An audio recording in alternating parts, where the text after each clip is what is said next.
Doctor दीपक आचार्य, trekking और tracing ये सबसे पहले जरूरी हो जाता है। ऐसे में जितने लोग बाहर से आ रहे हैं उस लिहाज से देखें तो भारत में केसेस बड़े हैं, क्या किया जाना चाहिए इस वक्त में? केसेस बड़े हैं और डेफिनेटली जिससे इससे पहले पैनलिस्ट डॉक्टर साहब ने बताया कोरोना गया नहीं है, और ये बात अच्छे से गांठ बांध लेनी चाहिए कि कोरोना गया नहीं है। और पिछले 2 सालों में हजारों कम से कम इसके रूप बदले हैं इस वायरस के। अकेले ओमिक्रॉन के 500 से ज्यादा रूप बदल चुके हैं। वायरस कब कैसा उसके अंदर में चेंज आएगा, उसके वेरिएंट के अंदर में क्या चेंजेस आएंगे, इसको प्रेडिक्ट कर पाना इतना आसान नहीं है। और उसके बाद में वो किस तरह से बिहेव करने वाला है उसको भी प्रेडिक्ट नहीं किया जा सकता। हिंदुस्तान हमारा ज्योग्राफिकली और हमारे यहाँ के लोगों के हेल्थ के हिसाब से बहुत डिफरेंट कंट्री है। अलग अलग तरह के क्लाइमेटिक कंडीशंस हैं यहाँ पर।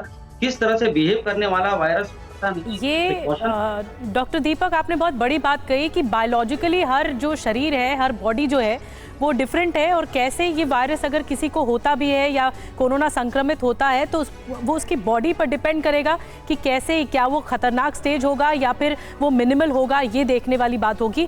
बहरहाल हमारी तैयारी पूरी होनी चाहिए, इसलिए राज्य दर राज्य तैयारियां किस तरह से चल रही हैं, जो मॉक ड्रिल है उसे कैसे आगे बढ़ाया जा रहा है सरकार की तरफ से, राज्य सरकारों की तरफ से। जम्मू का रुख करना होगा जहाँ पर अंकित हमारे साथ जुड़ गए हैं। अंकित, वहाँ पर सरकार ने कोरोना से निपटने के लिए, अगर ये वेरिएंट दस्तक दे चुका है भारत में, तो अगर उस राज्य में आता है, जम्मू कश्मीर में आता है, तो इससे निपटने की क्या तैयारियां हैं? वहां मॉक ड्रिल कैसी हो रही है? देखिए, पर्यटक स्थल है क्योंकि सर्दियां भी बढ़ चुकी है, बर्फबारी भी हो रही है। ऐसे में सैलानी काफ़ी ज़्यादा संख्या में यहाँ पे आते हैं, खासतौर पे माता वैष्णो देवी यात्रा के लिए या फिर कश्मीर घाटी। ऐसे में स्वास्थ्य विभाग पूरी तरीके से अलर्ट है। इस समय मैं मौजूद हूँ गांधीनगर हॉस्पिटल में, और तस्वीरों में आप देखिए कि किस तरीके से यहाँ पर जो मॉक ड्रिल है वो की जा रही है। तकरीबन यहाँ पे 200 बेड जो है वो तैयार किए गए हैं। अगर यहाँ पर कोई भी कोविड का पेशेंट आता है तो उसको यहाँ पर रखा जाएगा। यहाँ पर पूरी तरीके से बीपी चेक किया जा रहा है। 3 ऑक्सीजन प्लांट जो है वो यहाँ पर लगाए गए हैं। साथ में अत्याधुनिक जो उपकरण है, खास तौर पे चाहे वो अलग अलग तरीके की अलग अलग तरीके की मशीन्स हो, वो यहाँ पर रखी गई है। हमारे साथ मेडिकल सुपरिटेंडेंट गांधीनगर हॉस्पिटल के डॉक्टर अरुण शर्मा मौजूद है। तैयार है आप? पूरा तैयार है, पूरी तरह से तैयार है हम।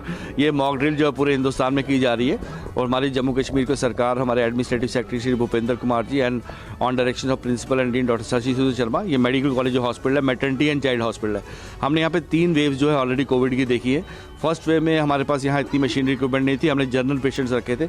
पर सेकेंड वेव के बाद हमारा ये हॉस्पिटल स्पेशलाइज हो गया था। इसमें मदर्स एंड चिल्ड्रन जिनको सीजरियन रिक्वायर्ड था, नॉर्मल डिलीवरी रिक्वायर्ड थी, बच्चों को अगर ICU रिक्वायर्ड था, प्लस सर्जरी किसी किस्म की भी कोविड पॉजिटिव पेशेंट की करनी हो, हम यहाँ परफॉर्म कर सकते हैं। कौन सी सर मशीनें यहाँ पे लगाई गई है? हमारे पास 3 ऑक्सीजन जनरेशन प्लांट्स है। 1200 LPM का एक है और 2000 LPM के, जिससे हमारी हाई फ्लो ऑक्सीजन सारे बेड्स पे 200 बेड्स पे जाती है। प्लस हर बेड पे मॉनिटर है जिसमें हम ECG, BP, heart rate, temperature, सब SpO2 ऑक्सीजन लेवल पेशेंट का हर बेड पे। दिल्ली में बल्कि हर राज्य में कड़ी निगरानी के बीच ये मॉक ड्रिल किया जा रहा है, ताकि कोरोना से निपटने की तैयारी काफी साबित हो। अगर इमरजेंसी सिचुएशन आती है तो